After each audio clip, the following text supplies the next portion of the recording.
যখনই আমরা বড়দিনের কথা শুনি তখনই আমাদের অনেক আনন্দ হয়। আর এই বড়দিনের সময় কিন্তু আমরা বিভিন্নভাবে অনুষ্ঠান বা বিভিন্ন রকম আয়োজন করে থাকি। এর মধ্যে 5টি কমন বিষয় যা আমরা করে থাকি বছরের পর বছর বা যুগের পর যুগ, এবং শুধুমাত্র এই দেশে নয় বা বাঙালি কালচারে নয়, কিন্তু সারা বিশ্বে এটা পালন করা হয়ে থাকে। এবং এটা কেন করা হয়ে থাকে বা এটা করা কি আদৌ অন্যায় বা আমরা কিভাবে এটা করতে পারি সেই সম্পর্কে আজকে আমরা আলোচনা করতে চাই। চলুন আজকে দেখে নিই সেই সমস্ত বিষয়গুলি। এলো এলো বড়দিন, এলো এলো বড়দিন। প্রথমেই যেই বিষয়টি আমাদের মধ্যে আসে সেটি হলো যে একটি ক্রিসমাস ট্রি।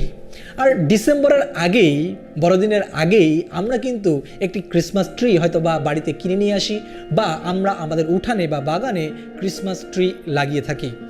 যখনই এই বড়দিন আসে তখনই এই ক্রিসমাসের ব্যাপারটা নিয়ে অনেক আলোচনা বা অনেক কথাবার্তা হয়ে থাকে। এবং ক্রিসমাসের সাথে কিন্তু এই ক্রিসমাস ট্রির সরাসরি কোনো সম্পর্ক নেই, বা প্রভু যিশুর জন্মের সাথে কাহিনীর সাথে এর কোনো সম্পর্ক নেই, বা বাইবেলেও আমি কোনো জায়গায় দেখিনি যে ক্রিসমাস ট্রির বিষয়ে কোনো কথা বলা হচ্ছে।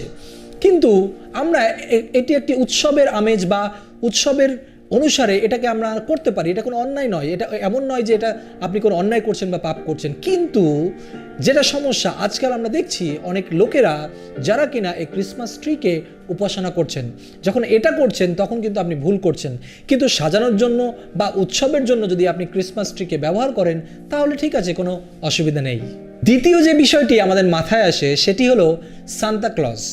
আর আমরা অনেক সময় সান্তা ক্লজ যখন তিনি আসেন বিভিন্ন গিফট বা ক্যান্ডি বা চকলেট বা অন্যরকম কোনো কিছু যখন তিনি নিয়ে আসেন, আনন্দ হয় আমাদের মধ্যে, বিশেষ করে শিশুদের মধ্যে। কিন্তু অনেক সময় এই সান্তা ক্লজকে আমরা অনেক বড় কিছু মনে করি, এবং অনেকেই আমি দেখেছি যে পোস্ট করেন যে সান্তা ক্লজ আপনার জীবনে শান্তি বয়ে আনবে, সান্তা ক্লজ আপনার এই বছরে এটা করবে, সেটা করবে, তা করবে। কিন্তু তা নয়। কেননা যদি প্রকৃত গিফট আপনার জীবনে হয়ে থাকে, সেই গিফট হচ্ছেন প্রভু যীশু খ্রিস্ট। অর্থাৎ সান্তা ক্লজ নয়, বা সান্তা ক্লজ যেই গিফট আমাদেরকে দিচ্ছেন সেটা নয়, কিন্তু প্রভু যীশু খ্রিস্ট তিনি নিজেই হচ্ছেন সেই গিফট, যেই গিফট পেয়ে আমরা আমাদের এই জীবনে বা এই পৃথিবীতে শান্তি বা আমাদের এই জীবনের যে মুক্তি সেটা আমরা পেতে পারি। তাই সান্তা ক্লজ আমরা হয়তো বা কোনো ক্রিসমাসের বিভিন্ন আয়োজনে আমরা করে থাকি, সেটা পর্যন্ত ঠিক আছে। এবং এই সান্তা ক্লজের দায়িত্ব যেন প্রকৃত যিনি সান্তা ক্লজ বা প্রকৃত যে গিফট অর্থাৎ প্রভু যিশুর কথা লোকদেরকে বলা, তাহলে সেই সান্তা ক্লজ সব থেকে ভালো। কেননা এর বাইরে সান্তা ক্লজ সাজার কোনো মানেই নেই, শুধুমাত্র এটা আনন্দের একটি অংশ হতে পারে শুধুমাত্র। এবং আরেকটি বিষয় আমি খেয়াল করেছি, এবং কিছু কিছু সান্তা ক্লজ যারা সাজেন বিভিন্ন রাস্তার পাশে বা বিভিন্ন মাঠে, এবং তারা বিভিন্ন সময় সান্তা ক্লজ সাজেন এবং অনেকের কাছ থেকে টাকা নেন, আবার বাচ্চাদেরকে কখনো কখনো ক্যান্ডি দেন বা আনন্দ দেন। কিন্তু তারা নিজেরাই, আমি যখন জিজ্ঞাসা করেছি, তারা নিজেরাই প্রভু যিশুকে জানে না। তো এটি একটি সমস্যা। এবং অনেকেই সান্তা ক্লজ সেজে প্রভু যিশুর খ্রিস্টের যে জন্মবারতার বিষয়কে সেটা ভুলভাবে ব্যাখ্যা করার চেষ্টা করছেন, অর্থাৎ ভুলভাবে প্রকাশ করার চেষ্টা করছেন। এটা যেন না ঘটে। তাই যদি আপনি সান্তা ক্লজ সাজেন তাহলে অবশ্যই সেটা শুধুমাত্র একটি মজার বিষয় হতে পারে, সেটা ঠিক আছে। আর সাথে সাথে যদি সান্তা ক্লজ সাজেন তাহলে অবশ্যই আপনার দায়িত্ব যেন শিশুদের মধ্যে বা বড়দের মধ্যে যখনই আপনি কথা বলবেন তখন প্রকৃত যে বড়দিনের কাহিনী বা প্রকৃত যে বড়দিনের বিষয় অর্থাৎ প্রভু যীশু খ্রিস্টের বিষয় আপনি অন্যকে বলেন। 3 নম্বর যে বিষয়টি আসে সেটি হলো যে লাইটিং, গান বাজনা বা ডেকোরেশন। এটাও অনেকটাই সেই ক্রিসমাস ট্রির মতো। ক্রিসমাস ট্রির বাইরেও আমরা বিভিন্নভাবে লাইটিং করে থাকি আমাদের ঘর বাড়ি বা বিভিন্ন প্রতিষ্ঠান, বিভিন্ন জায়গায় আমরা আলোকিত করে থাকি। আসলে আমাদের জীবনে প্রকৃত আলো হচ্ছেন প্রভু যীশু খ্রিস্ট। এটি একটি প্রতীকী হিসাবে বা একটি সিম্বল, যেটাকে আমরা বলতে পারি যে আমরা লাইটিং করছি সব কিছু এই জন্যই যে প্রভু যীশু খ্রিস্ট আলোকিত করে এবং সেই আলো এই পৃথিবীতে আসলো। তাই এটি একটি প্রতীকী। এবং দ্বিতীয় যে বিষয়টি হচ্ছে যে গান বাজনার যে বিষয়। যখন আমরা এই বড়দিনের সময় আসি তখন অনেকেই আমরা সেই ক্রিসমাসের গান এবং আমরা বের করি গান, এবং অনেকেই বিভিন্ন গান রয়েছে প্রভুর গান যেগুলো আমরা বাজিয়ে থাকি। এটা খুব ভালো বিষয়। কিন্তু সমস্যা হচ্ছে যখন আমরা বাইরের বিভিন্ন সিনেমার বা বিভিন্ন ডিজে গান আমরা বাজাতে থাকি, এটি একটি বিশাল সমস্যা। কেননা এতে প্রভু যীশু খ্রিস্ট কখনোই সন্তুষ্ট হন না। যেই গানগুলো প্রভু যিশুর জন্মকে কেন্দ্র করে বা প্রভু যিশুর উদ্দেশ্যে গাওয়া হয়েছে সেগুলো যখন আপনি প্লে করছেন, দ্যাট ইজ ভেরি গুড। কিন্তু তার বাইরে আমরা আমোদ প্রমোদ করার জন্য, অর্থাৎ এটা বাইবেলের সম্পূর্ণ বাইরে, এর কোনো ভিত্তি নেই, অর্থাৎ ঈশ্বরকে আমরা এর মধ্য দিয়ে কিন্তু প্রশংসা আরাধনা দিতে পারছি না। এবং সাথে সাথে আমি ডেকোরেশনের কথা বলেছি এখানে, অর্থাৎ আরও বিভিন্নভাবে লাইটিং ছাড়াও ডেকোরেশন করা যায় কাগজ দিয়ে, বা বিভিন্নভাবে আমরা ঘরটাকে সাজাই, রং করি, অনেক কিছু করি। এটা এটা এটা ভালো বিষয়, এটা কোনো খারাপ বিষয় নয়। যদি এটা আপনার পসিবল হয় আপনি করুন, কোনো ব্যাপার না। যদি না করতে পারেন কোনো বিষয় নয়। কিন্তু আসল বিষয় হচ্ছেন প্রভু যীশু খ্রিস্ট। অর্থাৎ ক্রিসমাস যদি ক্রাইস্ট ছাড়া হয় তাহলে সেই ক্রিসমাসের আপনি যতই সাজান না কেন তার কোনো অর্থই নেই। 4 নম্বর বিষয়, বড়দিন মানেই যেন কেক বা খাওয়া দাওয়া বা পিকনিক। আমরা এই সময়ে অনেকভাবে অনেক কিছু আয়োজন করে থাকি, এবং ডিসেম্বরে যে পরিমাণে কেক তৈরি হয় আমার মনে হয় না যে পৃথিবীর অন্য কোনো সময়ে বা অন্য কোনো উৎসবে এত পরিমাণে কেক সারা বিশ্বে তৈরি হয়। এটি একটি খাওয়া দাওয়ার অংশ বা উৎসবের একটি অংশ, যা সরাসরি হয়তো বা প্রভু যিশুর জন্মর সাথে সংযুক্ত নয় বা বাইবেলে এই সম্পর্কে কিছু বলছে না, কিন্তু আমরা প্রভু যীশু খ্রিস্ট তিনি জন্মগ্রহণ করেছেন সেই আনন্দে অনেক সময় আমরা কেক কাটি। এবং জন্মদিনে যেমন আমরা কেক কাটি, ঠিক একইভাবে প্রভু যিশুর জন্য আমরা কেক কাটি, আমরা খাওয়া দাওয়া করি, আমরা বিভিন্ন রকম পিকনিকের আয়োজন করি। সেটা খুব ভালো বিষয়, সেটা কোনো সমস্যা নয়, এবং সেটা আমরা করতে পারি, এটা খুব ভালো বিষয়। কিন্তু যদি আপনি সেটা নাও করতে পারেন কোনো অসুবিধা নেই। এর আগের যেগুলোতে আমরা বলেছিলাম একইভাবে আমি সেটাই বলতে চাই। এবং এই খাওয়া দাওয়া আপনি চেষ্টা করুন যে শুধু আপনি নিজে নয় কিন্তু অন্যকেও খাওয়ান যারা কষ্টের মধ্যে রয়েছে। বছরের অন্যান্য সময়ও আপনি খাওয়াতে থাকুন। কেননা মনে রাখুন যে 25শে ডিসেম্বর শুধু বড়দিন নয়, কিন্তু বড়দিন প্রতিটা দিন একজন খ্রিস্ট বিশ্বাসীর জন্য।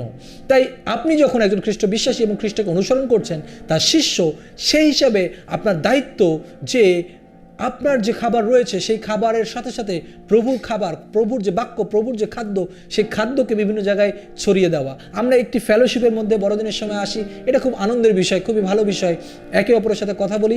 মেইন কথা হলো যে খ্রিস্টের উদ্দেশ্যে যেন আমরা সেটা করতে পারি।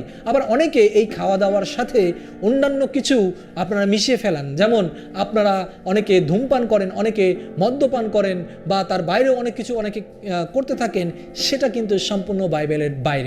তাই খাওয়া দাওয়া যেটা উচিত সেটার মধ্যে আপনি থাকবেন, কোনো অসুবিধা নেই যদি সম্ভব হয়, এবং অবশ্যই আপনি সুন্দরভাবে বড়দিন তাহলে পালন করতে পারবেন। 5 নম্বর আমার লিস্টের এবং শেষ, সেটি হলো যে উপহার আদান প্রদান বা কেনাকাটা। বড়দিনের আগ থেকেই শিশুরা বা অনেকেই আমরা অনেক এক্সাইটিং হয়ে পড়ি যে বড়দিনের জন্য কি কেনাকাটা করতে হবে, বা নিজেকে কিভাবে সাজাতে হবে, বা অন্যকে আমি কি গিফট দেব। এটি কোনো অন্যায় নয় যখন সেটা আপনি প্রভুর উদ্দেশ্যে করছেন, কিন্তু সবার হয়তো বা সেই সামর্থ্য থাকে না। তার মানে এই নয় যে আপনি প্রভু যিশুর ভালোবাসার বাইরে। প্রভু যিশু আপনাকে ভালোবাসেন এবং তিনি হচ্ছেন আপনার প্রকৃত উপহার। যদি কিনতে হয়, যদি কিছু নিতে হয় আপনার বাড়িতে আজকে, সেই উপহার অর্থাৎ প্রভু যিশু খ্রিস্ট তিনি একদম ফ্রি, আপনাকে কোনো পয়সা দিতে হবে না। শুধু আপনি আপনার আগ্রহকে যদি আপনি প্রকাশ করেন, প্রভু যিশুকে আপনি আপনার ঘরে নিয়ে যেতে পারবেন, সেই উপহারকে আপনি আপনার ঘরে নিয়ে যেতে পারবেন। এবং সাথে সাথে আমরা বড়দিনে আসলে এই উৎসবের মধ্যে অনেক কেনাকাটা বা উপহার আদান প্রদান মধ্যে করে থাকি। অনেকে এটাকে ভালো চোখে দেখে, অনেকে খারাপ চোখে দেখে, কিন্তু যদি আপনি একটি উৎসবের হিসাব করেন তাহলে ঠিক আছে, এটা কোনো ব্যাপার নয়, আপনি করতে পারেন, এটা কোনো অসুবিধা নয়। কিন্তু সাথে সাথে চেষ্টা করুন যদি সামর্থ্য থাকে অন্যকেও সেই গিফট দেওয়া। অর্থাৎ বড়দিনের যে উৎসবের যে আমেজ, সেই আমেজের মধ্যে আরও লোকদেরকে ইনক্লুড করুন যেন তারা বুঝতে পারে যে প্রকৃত অর্থ হলো যে প্রভু যিশুর ভালোবাসা। তিনি তার ভালোবাসাকে নিয়ে এই পৃথিবীতে এসেছিলেন, তিনি জন্মগ্রহণ করেছিলেন, তার কারণেই আমরা বড়দিন করছি। তাই বন্ধুরা, আমি এক কথায় বলতে চাই যে বড়দিনের প্রকৃত অর্থ হলো যে আমরা যা কিছুই পালন করি না কেন ঐতিহ্যগতভাবে, প্রথমত হচ্ছে প্রভু যীশু খ্রিস্টকে আমাদের জীবনে রাখা এবং প্রভু যীশু খ্রিস্টকে নিয়েই সমস্ত আনন্দ করা, এবং বাইবেলের বিপক্ষে যেন আমরা কোনো অবস্থাতেই সেই উৎসব পালন করতে গিয়ে সেই কাজগুলো আমরা না করি। তাহলে আপনার বড়দিন ঠিক রয়েছে। কিন্তু তার বাইরে যদি ভুল কোনো কিছু করেন তাহলে কিন্তু সমস্যা রয়েছে। আমি বিশ্বাস করি যে বাইবেলের অনুসারে এবং প্রভু যিশুকে নিয়েই আপনি আপনার বড়দিন করবেন, আপনার পরিবারের সাথে সুন্দর সময় কাটাবেন। আপনার কতটা কি আছে সেটা নিয়ে আপনি ভাববেন না, যতটুকু আছে প্রভুকে গৌরব দিন, তার মধ্য থেকে আপনি আনন্দ করার চেষ্টা করুন। কেননা আমাদের প্রভু যিশু চান যেন আমরা আনন্দর মধ্যে থাকি এবং শান্তির মধ্যে থাকি, এবং তিনি তার জন্য এই পৃথিবীতে এসেছিলেন। প্রভু আপনাদের প্রত্যেককে আশীর্বাদ করুক এবং আপনার সুন্দর একটি বড়দিন কাটুক। জয় যিশু, শুভ বড়দিন। বড়দিন এলো রে, আনন্দ করো রে, কীর্তন ধরো রে, সবে